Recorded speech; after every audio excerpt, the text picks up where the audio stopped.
가장 완벽한 부동산 트렌드. 역시 부동산 시장의 핫 이슈는 재건축 아파트인 것 같습니다.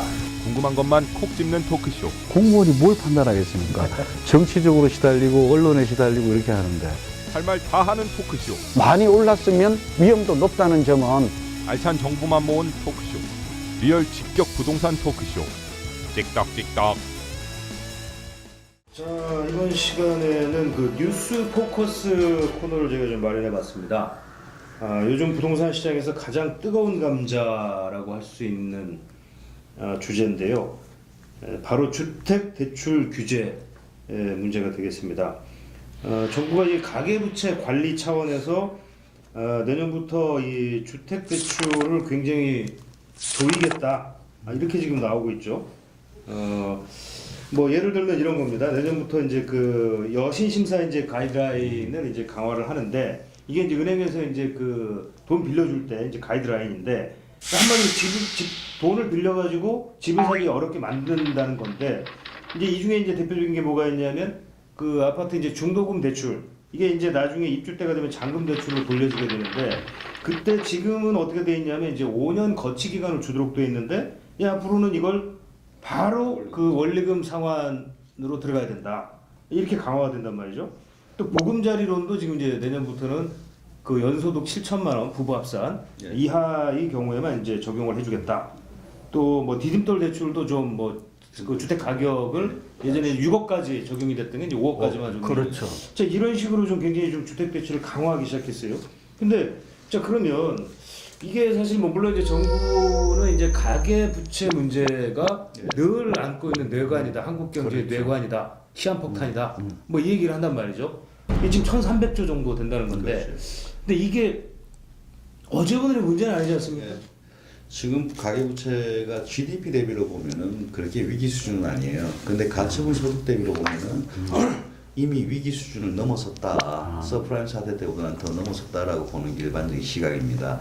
근데 문제는 이제 정부가 이런 대책을 할 때 급격하게 딜레버리징을 하게 될 경우에는 어떤 문제가 생기느냐? 서민들이 힘들어져요. 미국이 가계부채 감축을 제일 잘한 나라 중에 하나입니다. 서프라임 사태 이후에. 근데 3년 만에 500만 명이 길거리에 앉았어요. 그 이후에 200만 명이 추가로 길거리에 앉았고. 집이 압류당하거나 좀 포클로징 당하고 총 한 700만 명이 길거리에 앉았는데, 자, 그렇게 해서 가계부채를 잘 감축한 나라예요. 그럼 그게 최고의 CEO들은 또 뭐 수천억 원에 가까운 인센티브를 받고 그렇게 가계부채를 감축했죠. 우리도 그런 길을 따를 것이냐? 그건 아니라고 봅니다. 그래서 적어도 서민이 살 길은 열어줘야 되는 거고, 지금 가계부채 감축에서도 그게 가장 중요한 점이 아닌가라고 보여집니다. 근데 최근에 정부가 보여준 그 형태들은 상당히 실망적이에요. 왜 그런가 하면 가계부채를 감축하는데 실효성도 없고, 나타나봐야 1, 2년 뒤에 조금 나타날 수 있는 정책입니다. 그리고 그걸 꼭 이 시점에 내년에 뭐 구조조정을 위한 경제 불안, 트럼프로 인한 경제 불안, 금리 인상, 그리고 또 뭐 저 물량 폭탄으로 인한 하락, 다 안 좋은 상황에서 굳이 이 시점에 그걸 내놔야 되냐. 그렇죠. 그리고 매년 초마다 우리가 해왔던 게 경기 부양 대책입니다. 뭐 조기 재정 집행하라, 추가 경정 예산을 편성하라, 이 얘기를 지금부터 벌써부터 하고 있는데 11월 달에는 그걸 다 꺼뜨리겠다는 정책을 내놓은 거거든요. 도대체 부처 안에 회의가 뭐 컨트롤이 되는 건지도 모르겠고, 그리고 실효성이 없을지도 모를 대책인데 지금은 실효성을 발휘합니다. 경제가 그만큼 체력이 약해요. 그러니까 굳이 이렇게 하는 것들은 굉장히 나쁜 정책으로 보여진다라고 얘기집니다. 그렇죠. 뭐 신 교수님 말씀 중에 이제 중요한 포인트가 다 나왔습니다. 저는 우선 그 임종용 금융위원장이 앞장서서 여기 지금 주택담보대출이죠. 부동산 대출을 규제를 좀 강화했다. 뭐 DSR, 총부채 원리금 상환 비율. 이게 어려워요. 네, 말이 좀 어려워요. 그러니까 한마디로 말해서 이제 개인이 했던 모든 대출을, 카드까지 포함해서 모든 대출을 다 포함해서 그 원리금을, 지금은 DTI는 그 해당 물건만, 부동산 물건만 보았잖아요. 거기에 따른 원리금 상환이 능력이 개인의 소득이 있느냐 하는데, 이제는 그렇지가 않아요. 물론 이건 강제는 아니고 은행의 자율권으로 한다고 하지만 사실은 이제 그렇게 갈 거라고요. 예, 그러니까 그렇게 되면 제가 볼 때는 그만큼 대출을 받아서 소득이 아주 높지 않는 한. 근데 또 얘기를 바꾸면 소득이 높은 사람이 무슨 대출 꼭 받아야 될까요? 그래서 신 교수님 말씀하신 거에 지금 굉장히 중요한 포인트가 결국 이렇게 가계부채 대책만으로 본다면 효과가 있을 수 있어요. 그러나 두 가지 문제가 생기죠. 당장 은행권의 그 부동산 대출은 줄어드는 반면에 제2금융권이 지금 폭증하고 있는 거예요. 근데 제2금융권으로 넘어가는 순간 두 가지 문제가 발생하죠. 개인의 신용평점, 신용등급이 낮아지고 이자율이 금리가 2배로 뛰어 올라요. 그런데다가 또 다음에 지금 제2금융권도 규제하겠다고 하니까 이번에는 제3금융기관이 어디죠? 대부업체예요. 이건 정말 살인적인 곳에 그 다음에 이렇게 몰리는 계층이 누구일까요? 이거 잘 봐야 됩니다. 왜냐하면 우리 주택정책의 기본 목표가 두 개잖아요. 시장 안정. 시장 안정과 서민 주거 복지 향상이라는데 이 기본의 정책의 기본 목표가 있는 걸 감안하면 지금 신 교수님 말씀하신 대로 시장의 불안정성, 대내외적인 불확실성이 커지고 있어요. 오히려 지금 113 대책이 너무 과했다는 지적도 나오고 있고 이러다가는 내년 봄 이사철에도 거래가 기지개를 안 켤 것이다. 이대로 주지 않는가 하는 이를 비수기 때 이러한 핵폭탄급 이런 금융 대책을 강화하는 DTI를 뛰어넘는 DSR이라는 새로운 선진국도 잘 쓰지 않는 이런 제도가 나오고 있는 점은 시기적으로 저는 좀 맞지 않다고 보이고요. 두 번째는 이 정책이 갖는 가장 큰 문제점 중에 하나는 무주택, 중산층, 서민, 이 적은 돈으로 내 집 마련하려고 하는 사람들조차도 그러니까 다시 설명하겠습니다만 정책 모기지론조차도 동시에 조인다는 점은 결국 피해자가 무주택 서민이 될 수밖에 없고 결국 이런 정책이 되면 부동산 경기가 이제 가계부채는 줄어들게 되겠지만 부동산 경기가 악화가 되면 결국은 내수나 일자리나 경제 전반에 주는 악영향 시스템적으로 경제는 생물이잖아요. 시스템 이런 측면을 고려하지 않은 저는 좀 무리한 것이다 이렇게 보고 있죠. 일반적으로 우리 가계대출의 절반 정도가 일반 대출입니다. 그 일반 대출은 대부분 생계형 대출이고요. 신용대출이나 사업자금 대출. 그러니까 최근에 자영업자 늘어나니까 뭐 치킨집 차리기 위해 산다라는 거고. 그렇죠. 그 절반이 주택담보대출인데 주택담보대출의 반 정도가 생계형 대출이에요 또.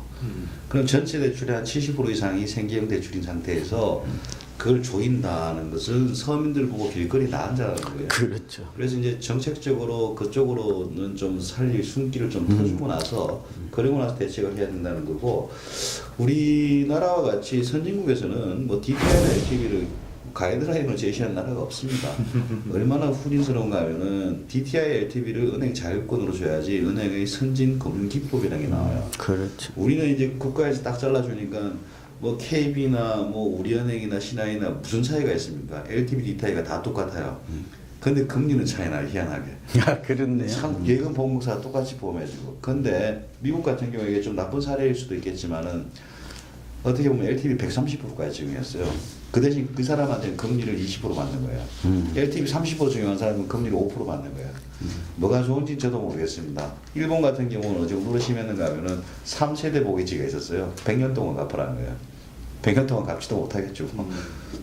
근데 그렇게까지 해서 이제 뭐 버블이 터진 면도 있지만은 금융이 적어도 선진적으로 나가기 위해서는 그런 기반을 흔들지 말아야 된다는 게 하나가 있고 지금 일본 잃어버린 20년이 나오게 된 대책은 딱 두 가지입니다. 두 가지 첫 번째가 대출 억제였어요. 대출 억제하니까 5년 내에 한 20-30% 빠집니다. 두 번째 정책이 금리 인상이었어요. 그 두 가지 정책이 잃어버린 20년을 촉발했기 때문에 우리도 뭐 일본만큼 올라간 적이 없기 때문에 이렇게 빠지지도 않겠지만은 그럴 위기는 굉장히 높다. 그렇게 조심할 필요는 있어 보입니다.